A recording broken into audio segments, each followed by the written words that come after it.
Hello! Magandang hapon sa inyong lahat, ano. So, meron tayong pag-uusapan na topic ngayon.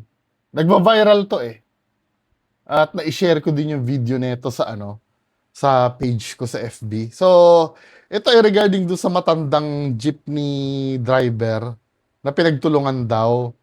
Dito sa page ni Nico Cares. Nico Cares ba ang basa dito o Nico Cares?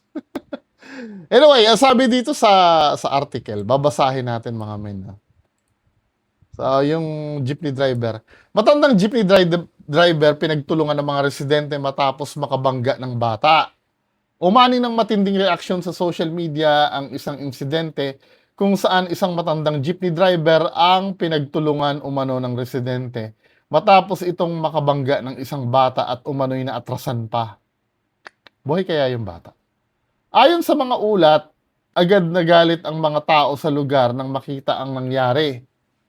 Dahilan upang kuyugin ang driver sa gitna ng emotion at tension.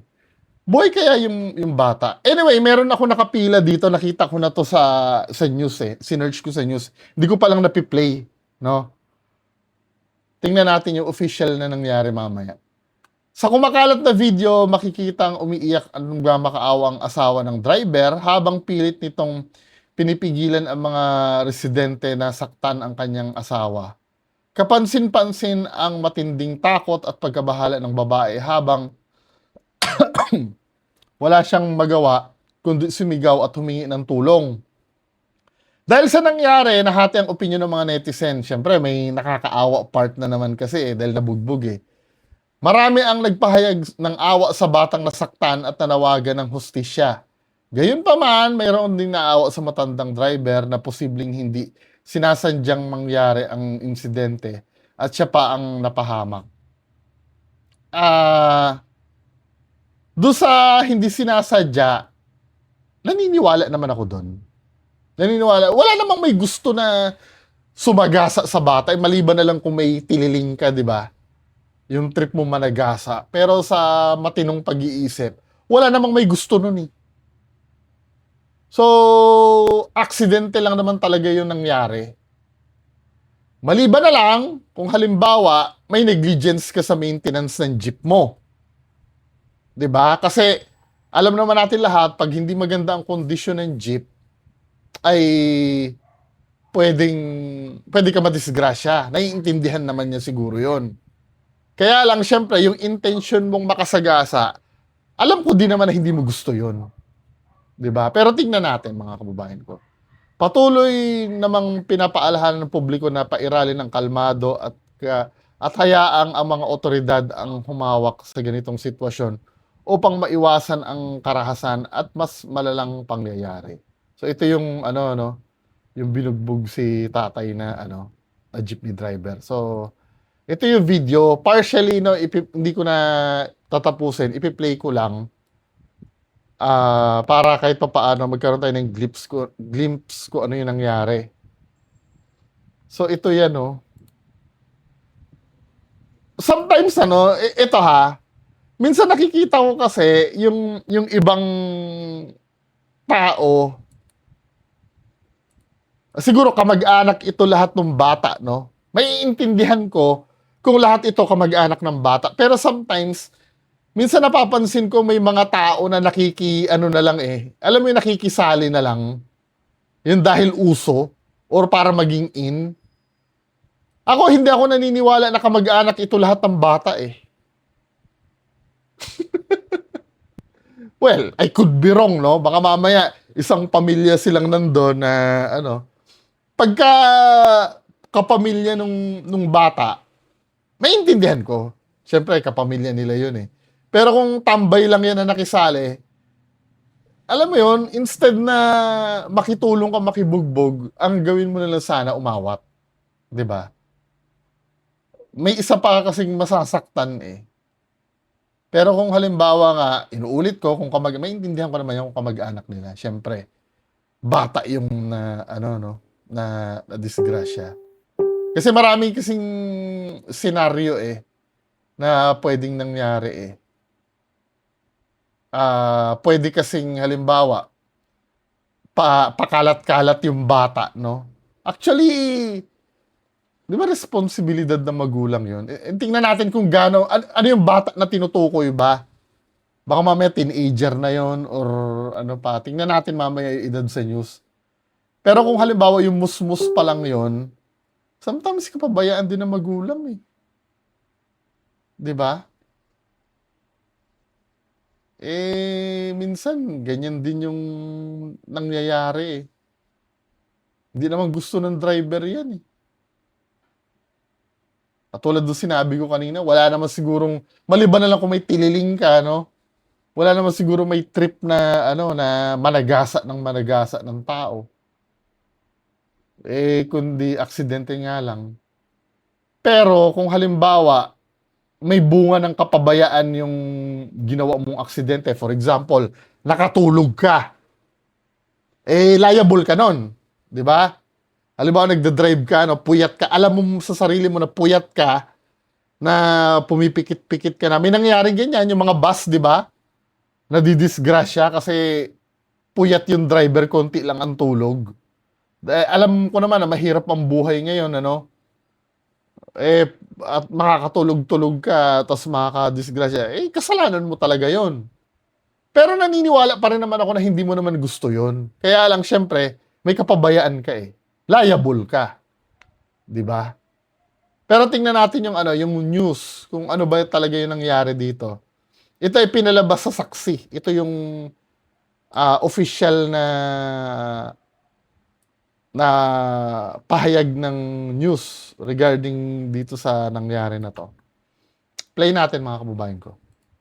Patay matapos masagasaan ng jeep ang 9 na taong gulang na babae sa Cagayan de Oro. No?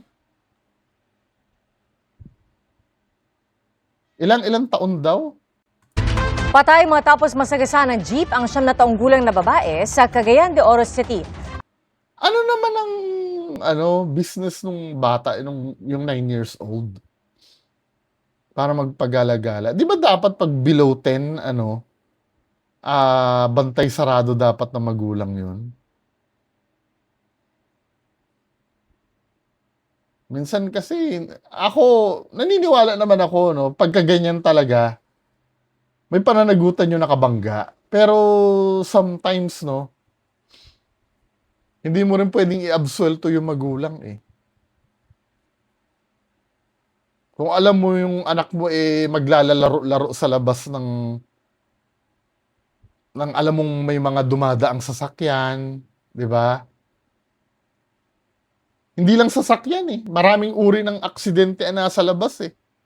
Kung wala namang katuturan kung hindi mo naman inutusan yung anak mo, nauutusan na bang 9 years old? Sorry hindi ako ano bang 9 years old?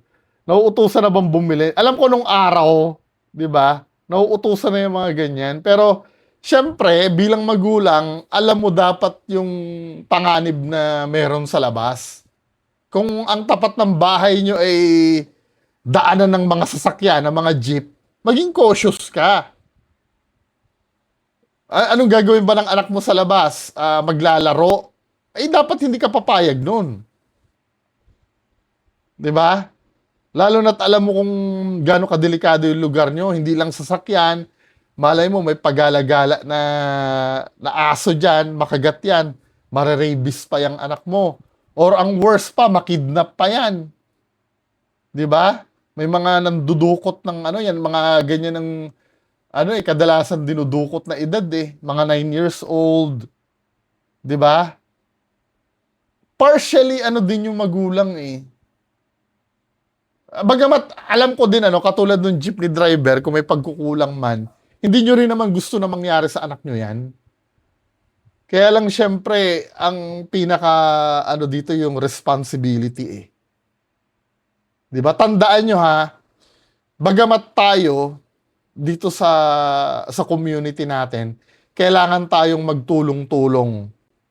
'Di ba? Responsibilidad natin ang kaligtasan ng isa't isa.